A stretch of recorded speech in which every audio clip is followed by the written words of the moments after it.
तो आज हम बात करने वाले हैं उन आदतों के बारे में जो कि आपको टॉपर्स की लिस्ट में शामिल कर देगा। लेकिन आपको एक चीज़ याद रखनी पड़ेगी कि अगर आपने इस वीडियो पे क्लिक किया है तो आप आखिरी तक इस वीडियो को देखें, क्योंकि लास्ट में मैं कुछ चीज़ें बताने वाला हूँ। मैं आपको एक एक्शन टास्क देने वाला हूँ जो कि आपकी जो पूरी जर्नी है एसएससी की उसको बहुत ज़्यादा हवा ऊंचाइयों पर ले जाएगा और आपको एक बेटर एस्पिरेंट बनाएगा और आपके चांसेस होंगे एग्ज़ाम क्लियर करने के वो बहुत ज़्यादा बेहतर हो जाएंगे। अच्छा, मैं कैसे ये बता सकता हूँ कि ये हैबिट टॉपर की होती है? मैंने खुद देखा है ये सारी चीज़ें, मैंने बहुत सारे इंटरव्यूज़ देखे हैं और मेरे कुछ टॉपर दोस्त भी थे जिनको मैंने देखा है कि उनकी क्या अप्रोच रहती थी, किस तरीके से वो पढ़ाई करते थे। तो उनसे मैंने बहुत सारी चीज़ों से मैंने ये सब चीज़ें एक्सट्रैक्ट करके मैं आपको बता रहा हूँ कि वो क्या क्या चीज़ें करते हैं। कुछ चीज़ें जो मैं पर्सनली खुद अप्लाई करता हूँ जिससे मुझे फ़ायदे मिले हैं तो मैं वो भी बताने वाला हूँ। तो मेक श्योर कि आप आखिरी तक ये वीडियो देखें, क्योंकि लास्ट में मैं बहुत सारी अच्छी चीज़ें बताऊँगा। और कहते हैं कि half information is very dangerous, तो आधी इन्फॉर्मेशन लेके मत जाइए यहाँ से। तो बात करते हैं पहली हैबिट की। पहली जो हैबिट है वो है strategy and planning. Most of the people क्या करते हैं, वो तैयारी तो करते हैं लेकिन उसके लिए कोई स्ट्रैटेजी और प्लानिंग नहीं बनाते हैं कि उनको कितने महीने में कौन सा सब्जेक्ट पढ़ना है, कितने महीने में कौन सा सब्जेक्ट पढ़ना है। वो बस गधों की तरह मेहनत करना स्टार्ट कर देते हैं और वो पढ़ने लगते हैं।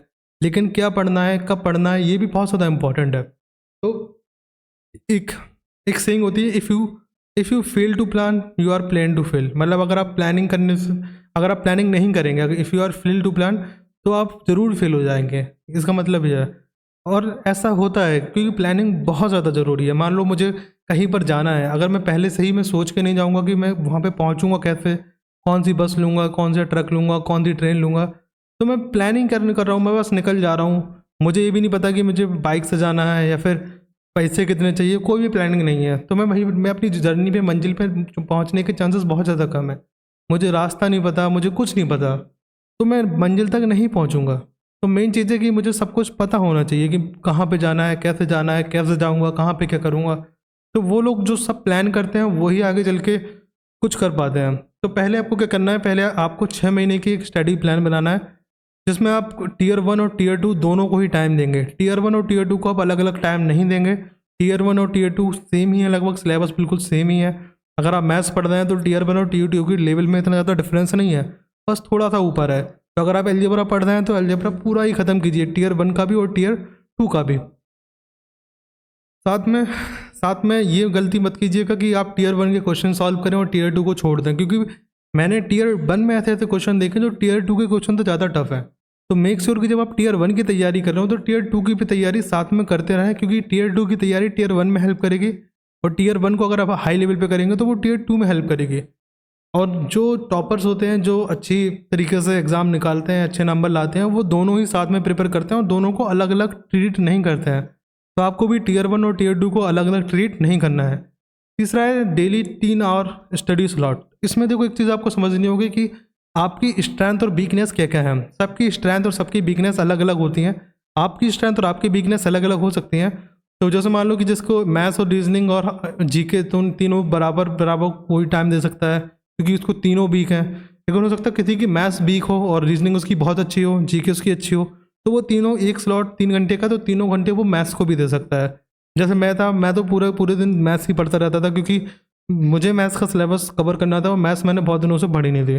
तो मैंने पूरे एक एक वीक, दो वीक पूरे मैथ्स को दिए ताकि मैं मैथ्स को पहले कंप्लीट कर लूँ, क्योंकि सबसे ज़्यादा टाइम जिस सब्जेक्ट में लगता है वो है मैथमेटिक्स। ओके, तो डिपेंड कि अपनी आप स्ट्रेंथ लीजिए। आप देखिए कि आपको मैथ्स में कितना टाइम देना चाहिए, आपको रीजनिंग में कितना टाइम देना चाहिए, आपको जीके में कितना टाइम देना चाहिए, आपको इंग्लिश में कितना टाइम देना चाहिए। उसके अकॉर्डिंग आप अपनी स्ट्रैटेजी बनाइए। आपको किसी की स्ट्रैटेजी कॉपी पेस्ट नहीं करनी है, ठीक है। लेकिन एक चीज़ आप मेक श्योर कीजिए कि आप एक दिन में चारों सब्जेक्ट मत पढ़िए। आप एक दिन में मैक्सिमम 2 सब्जेक्ट पढ़िए। या तो आप मैथ प्लस जीके पढ़ लीजिए, या फिर रीजनिंग प्लस इंग्लिश पढ़ लीजिए, या मैथ प्लस इंग्लिश पढ़ लीजिए।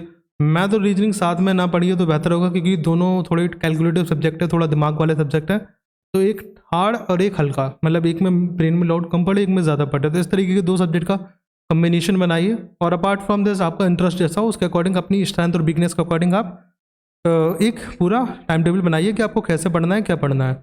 अब देखो, अब मंथली और वीकली प्लान कैसे बनाएंगे वो हम आगे पढ़ेंगे। पहले मैं एक चीज़ और बताता हूँ, आपको वीकली एक रिवीजन डे भी रखना है। वीक में एक दिन आपको रिवीजन के लिए रखना ही पड़ेगा। क्यों? क्योंकि क्या होता है कि जब हम सीजीएल की तैयारी करते हैं तो सीजीएल की जो सिलेबस है बहुत बड़ा है। तो हम इसको चंक में डिवाइड कर लेते हैं कि एक हफ्ते ये पढ़ा, एक हफ्ते पढ़ा। लेकिन जब हम ये वाला पढ़ते हैं तो हमें यहाँ तक तो ये याद होता है, लेकिन दूसरे हफ्ते तक पहुँचते पहुँचते ये वाला थोड़ा वीक हो जाता है, तीसरे हफ्ते तक पहुँचते होते ये हम आधा भूल चुके होते हैं। तो मेक श्योर कि जब हम दूसरे हफ्ते पर जाएँ तो पहला हफ्ता रिवाइज करें, तीसरे पर जाएँ तो पहला और दूसरा एक बार देख लें कि इसमें क्या पढ़ा था मैंने। इससे दो फ़ायदे होंगे। क्या फ़ायदे होंगे? पहला फ़ायदा ये होगा कि जितना ज़्यादा आप रिवीजन करेंगे उतना ज़्यादा आपको, उतना कम आपको टाइम लगेगा उस चीज़ को रिटेन मतलब वापस रिकॉल करने में। और एग्ज़ाम में ये चीज़ आपकी हेल्प करेगी, क्योंकि एग्ज़ाम में आपके पास टाइम नहीं होगा। तो जितना ज़्यादा आप रिवाइज़ करके गए होंगे उतना ही जल्दी आप वो क्वेश्चन सॉल्व कर लेंगे, क्योंकि आपको याद करना नहीं पड़ेगा, आपको रिवाइज़ होगा सब कुछ। तो इतनी जल्दी आप रिकॉल कर लेंगे तो उससे आपका टाइम बचेगा, और टाइम का ही खेल है पूरे एग्ज़ाम में, क्योंकि 60 मिनट में आपको 100 क्वेश्चन करने हैं। तो टाइम बहुत ज़्यादा ज़रूरी है वहाँ पे। तो टाइम का खेल है, और रिवीजन जितने ज़्यादा करेंगे उतना ज़्यादा आपका टाइम बचेगा। तो मेक श्योर आप एक दिन हफ्ते में रिवीजन कीजिए। लेकिन ज़्यादातर लोग रिवीजन को इग्नोर कर देते हैं, वो रिवीजन नहीं करते हैं और बाद में वो पछताते हैं, क्योंकि उनके पास पूरा बहुत सारा एक ढेर सा सिलेबस हो जाता है और रिवीजन करने के लिए उनके पास टाइम नहीं रहता है। तो हफ्ते में एक दिन आप रिवीजन के लिए निकालिए, चाहे आप 2 घंटे डेली निकालिए, 1-2 घंटे, लेकिन रिवीजन ज़रूर कीजिए। अब देखो, आपको एक टाइम टेबल बनाना है। टाइम टेबल कैसा बनेगा? मैं एक आपको वीकली टाइम टेबल की एक फ़ोटो दिखाता हूँ। तो जैसे कि ये टाइम टेबल मैं हर वीक बनाता था, ये वीकली टाइम टेबल है मेरा, ठीक है। तो वीकली टाइम टेबल में मैं क्या करता था, मैं प्लान करता था कि इस वीक मुझे क्या करना है, ठीक है। और वीक में फिर इस दिन क्या करना है, मुझे इस दिन क्या करना है, तो सारे डेज़ का मैं बनाता था। तो मैं जब सुबह 6 बजे से लेकर शाम के 8 बजे तक मैं सब कुछ लिखता था कि मैंने इस घंटे क्या क्या किया, इस घंटे क्या क्या किया, खाना खाया, पानी पिया, नहाया धोया, पढ़ाई लिखाई, घूमना, सब कुछ लिखता था मैं। और जब मैं लिख लेता था तो शाम में मैं लिखता था कि आज के दिन मैंने कहाँ कहाँ पे टाइम वेस्ट किया है और कहाँ कहाँ पे मैं टाइम सेव कर सकता था, क्या क्या गलतियाँ की हैं मैंने आज के दिन। तो वो सारी चीज़ें मैं यहाँ पे लिखता था, और नीचे लिखता था मैं कि आज के दिन को मैं और बेहतर कैसे बना सकता था, ऐसी कौन सी गलतियाँ हैं जो मैंने आज की हैं जिसको मैं कल नहीं करूँगा। तो वो चीज़ें मैं यहाँ पे लिखता था, फिर अगले दिन से फिर स्टार्ट करता था। जो गलतियाँ मैंने यहाँ पे की हैं वो मेरे कॉन्शियस हो जाता था उसके बारे में, और मैं वो गलतियाँ यहाँ नहीं करता था। लेकिन धीरे धीरे यहाँ पे भी कुछ गलतियाँ होंगी, तो ऐसे करते करते you will become very good in it. धीरे धीरे आपकी गलतियाँ कम हो जाएंगी, और एक वीक के बाद आप पूरा लिखेंगे कि आपने इस वीक में क्या क्या पढ़ा, कैसा कैसा पढ़ा, और आपने क्या गलतियाँ की हैं, और अगले वीक का टारगेट तुम्हारा क्या होगा। तो इससे क्या होगा कि you will become very aware of your progress, और जब आपको प्रोग्रेस लिटरली दिखेगी कि आपने क्या क्या पढ़ा है, क्या क्या नहीं पढ़ा है। तो अगर आपको ये टेम्पलेट चाहिए तो आप कमेंट कर दीजिए, I will definitely send you the template, और टेलीग्राम पे मैं चैनल बना दूंगा, वहाँ पे आपको भेज दूंगा। तो आपको अगर टेम्पलेट चाहिए तो जस्ट कमेंट कर दो, मैं बता दूंगा, आपको टेम्पलेट दे दूंगा, ठीक है। तो आपको प्लान कैसे बनाना है, प्लान भी आप समझ लीजिए। जैसे मान लो कि आपको 6 महीने हैं आपके पास, ठीक है। 6 महीने को आपको हर महीने में डिवाइड करोगे, इस महीने क्या करना है, इस महीने क्या करना है, इस महीने क्या करना है, इस महीने क्या करना है, इस महीने क्या करना है। तो 6 महीने में आपने डिवाइड कर लिया। अब 6 महीने में आप इसको वीकली डिवाइड करोगे, ये वीक क्या करना है, इस वीक क्या करना है, ऐसे ही सारे वीक को डिवाइड करो। वीक के बाद उसको डेज में डिवाइड करो कि इस बीच में एक डेज में क्या करना है। अभी आप इतनी अंदर में डिटेल, अभी बस एक 6 महीने का मोटा मोटा एक वो बना लो। फिर आप सिर्फ एक वीक का प्लान बनाओ, चारों मतलब एक महीने का 4 वीक का प्लान बनाओ। फिर आप डेली प्लान बनाओ बस। जब आपका ये वाला पूरा प्लान एग्जीक्यूट हो जाए फिर आपको दूसरे वीक पर आओ। और जब कभी भी हो सकता है कि आपका कभी कभार प्लान एग्जीक्यूट ना हो पाए, क्योंकि आप कहीं शादी में चले गए, कहीं बिजी हो गए, या फिर आपने ओवर एक्सपेक्टेड कर लिया कि आप ज़्यादा पढ़ लेंगे, तो आपको ज़्यादा टेंशन नहीं लेनी है। आपको कुछ बफर डेज रखने हैं। बफर डेज मतलब अगर मान लो आपने कुछ दिन पढ़ाई नहीं कर पाई है, या फिर आपका कुछ लैग हो गया है, तो आप उन बफर डेज में वो सारा चीज़ कवर कर लें। तो आपको बफर डेज में बीच में 1-2 रखने पड़ेंगे। हर वीक में 1 रख लो या 2 वीक में 1 रख लो, डिपेंडिंग कि आपका फ्लुएंसी कैसी है। तो ये बहुत ज़्यादा ज़रूरी है। इसके अलावा हम बात करते हैं मोस्ट इंपॉर्टेंट थिंग, वो है PYQ and short notes. Most of the aspirant PYQ को बहुत ज़्यादा हल्के में ले लेते हैं, वो PYQ सारे सॉल्व भी नहीं करते हैं। आपको जितने भी PYQ अभी तक आए हैं पिछले 5 साल में, उन सबको सॉल्व अच्छे से करना है। खासकर जो अच्छी PYQ आए हैं उनको बहुत अच्छे से सॉल्व करना है। जो टफ लेवल है उनका लेवल अच्छा है, क्योंकि PYQ अगर आप अच्छे से कर लेंगे तो 90% ऑफ द एग्ज़ाम है वो PYQ बेस्ड ही है। आपका 90% क्वेश्चन तो रिपीट ही हो रहे हैं। उसमें बस 1-2 क्वेश्चन ऐसे आएंगे जो तुम्हारा ऐसा होगा कि जो थोड़ा रिपीट नहीं होगा, थोड़ा सा अलग से कॉन्सेप्ट होगा। तो अगर आपके PYQ अच्छे से होंगे तो 90% में आपका टाइम नहीं लगेगा। जब टाइम नहीं लगेगा तो आपके पास टाइम एक्स्ट्रा बचेगा, और वो टाइम आप इन 1-2 क्वेश्चन में दे देंगे, जिससे कि क्या होगा, आप कंपटीशन से आगे निकल जाएंगे। तो ये बहुत ज़्यादा ज़रूरी है कि आप PYQ को बहुत अच्छे से करें। टीयर 1 के भी PYQ, टीयर 2 के भी PYQ। टीयर 2 में तो अभी 2022 में सिलेबस चेंज हुआ है, लेकिन इसके पहले जो दूसरा सिलेबस था उसमें मैथ और इंग्लिश आती थी, तो उन मैथ्स और इंग्लिश के जो सारे पेपर्स हैं उनको अच्छे से कीजिए, क्योंकि वो क्वेश्चन कभी कभार इस वाले जो अभी का जो पैटर्न है उसमें एक दो क्वेश्चन टकरा जाते हैं, तो मेक श्योर कि आप वो सारे क्वेश्चन भी सॉल्व कीजिए। और उसके बाद जो कुछ टॉपिक होते हैं जो रिपीटेड आते हैं, रिपीटेड टॉपिक में मतलब हमें पता है जैसे कि ज्योमेट्री से 2 या 3 क्वेश्चन आते ही आते हैं, जैसे कि सर्कल से, जो साइक्लिक क्वाड्रिलेटर और सर्कल से सबसे ज़्यादा क्वेश्चन आते हैं, सर्कल और ट्राइंगल से, तो इनको बहुत अच्छे से कर लीजिए। पॉलिटी में अगर हम देखें तो पॉलिटी से भी क्वेश्चन 2 या 3 रिपीटेड होते रहते हैं, जैसे फंडामेंटल राइट, फंडामेंटल ड्यूटीज़ और fundamental right, fundamental duties, DPSP, president, इन 4 टॉपिक से एक क्वेश्चन आता ही आता है। तो इन 4 टॉपिक्स को आप अच्छे से कर लीजिए कि आपको 2-3 घंटे में ये सारे टॉपिक्स हो जाएंगे। और जब ये 4 टॉपिक अच्छे से हो जाएगा तो आपके को एक क्वेश्चन पक्का हो जाएगा। तो जो रिपीटेड टॉपिक्स हैं उनको मेक श्योर आप बहुत अच्छे से करें। उसके बाद आपको फार्मूला शीट फॉर क्वांट्स के जितने भी फार्मूला हैं उनके लिए एक अलग से नोटबुक बनाएं, या फिर एक छोटी सी नोटबुक बना लें पतली सी, उनके सारे फार्मूलाज लिख लें। क्यों लिख लें? क्योंकि क्या होता है कि हम फार्मूलाज भूल जाते हैं, और फार्मूला जब हमें याद नहीं होते हैं ना तो क्वेश्चन सॉल्व करना नेक्स्ट टू इम्पॉसिबल हो जाता है, बहुत फिर लेंदी हो जाता है, और हमारे पास टाइम की बहुत ज़्यादा कमी है। उसके बाद हम निमोनिक्स बना सकते हैं। निमोनिक्स जीके के लिए, जैसे मान लो कि अपर हाउस कौन कौन से स्टेट में है, तो कर्नाटका में है, आंध्र प्रदेश में है, बिहार में है, यूपी में है, तेलंगाना में है और महाराष्ट्र में है। तो इस तरीके से हम क्या बना सकते हैं, निमोनिक्स बना सकते हैं। मतलब शॉर्ट फॉर्म में इस तरीके से हम निमोनिक्स बनाते हैं ताकि हम इनको याद कर सकें। और निमोनिक्स अब हम एक नोटबुक में लिख लेंगे ताकि हम निमोनिक्स को भूलें ना। इसके अलावा पीवाईक्यू की बुक और हाईलाइटेड नोट्स, ये सब चीज़ें बहुत ज़्यादा ज़रूरी हैं और इनको आप अच्छे से करें ताकि आपकी जो तैयारी है वो अच्छी हो। नेक्स्ट जो बहुत ज़्यादा इंपॉर्टेंट है वो है मॉक टेस्ट। देखो, मॉक टेस्ट आप ऐसा नहीं कि बहुत सारे लोग कहते हैं कि पहले दिन से आए और मॉक टेस्ट देना स्टार्ट कर दिया, नहीं। पहले आप अपना सिलेबस कंप्लीट कीजिए। पहले आप कितना सिलेबस समझिए, 80-90% सिलेबस आप कर लीजिए, मतलब 80% सिलेबस आप कर लीजिए कंप्लीट। उसके बाद आप मॉक देना स्टार्ट कीजिए।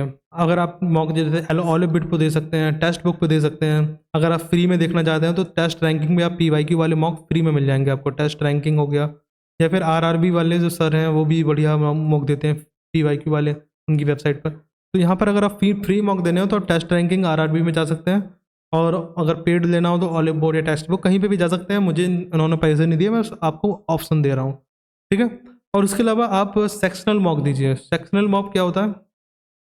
सेक्शनल मॉक मतलब ये होता है कि जैसे मान लो कि आपने मैथ्स को पूरा कर लिया तो मैथ्स के मॉक दे दो, रीजनिंग के पूरा कर लिया तो रीजनिंग के मॉक्स दे दो, हिंदी इंग्लिश पूरा कर लिया तो इंग्लिश के मॉक दे दो।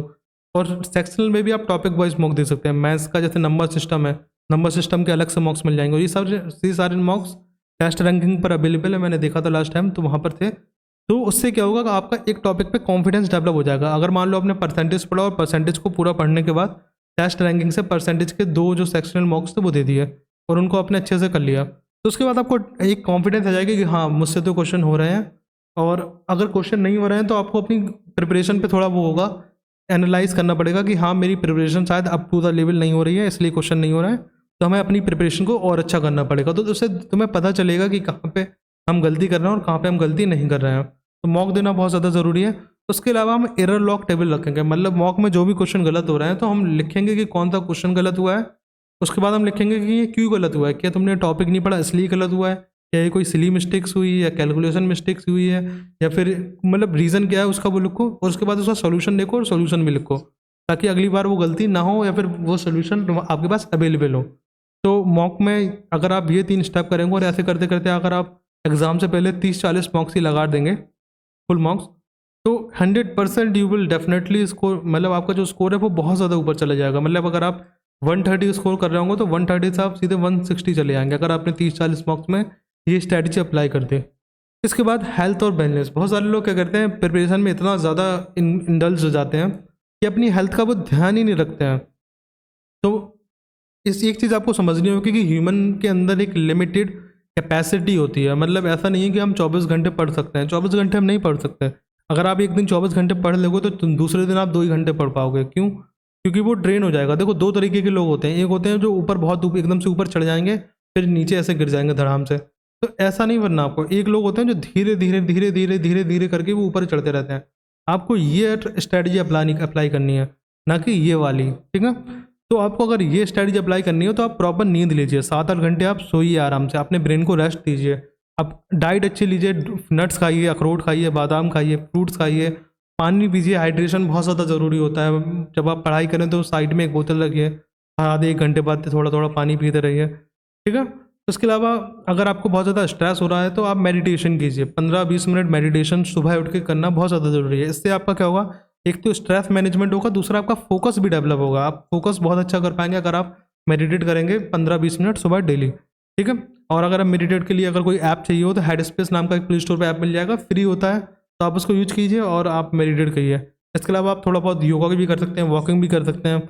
योगा और वॉकिंग से क्या होगा, आपके ब्रेन में एंडोर्फिन नाम का एक केमिकल होता है, वो रिलीज होता है, इससे आपको अच्छा फील होगा।